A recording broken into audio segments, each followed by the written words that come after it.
বলছি মেলায় দেশ আর কি চুল বাঁধতাম, তোমরা তো চুল বাঁধার লেগে পাগল হইতে, ওই দিন ফিতে ফেলাই দিলাম। তারপরে খালাসি গিরে দিয়ে কলা বাড়িতে বিদায় নিতাম রে। কোনোদিন কই নেই, ওই চাচারা বাইরা অহংকারে আর নিতাই আমার বিয়ের কথা কইতে সাহস পাইনি। এই ছিল আমার ভুল, 3 বেলা 3 কেজি দুধ খেতাম চুল। আর এত বল দাও না, চালাকো না।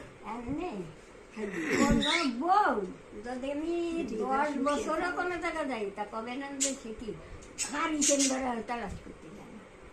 সেই বউ করছি আল্লাহ 4 সাল দেশে বাঘের মতো, আর 2 মাইয়া 1টা মেয়ে মিলে গেছে। এই শান্তি পেশা নয়। 8 দিনকে আমার ছোট মিটার বাঁশুড়ির সঙ্গে করে ফেলাইছে। কি আমার শাশুড়ি বুঝে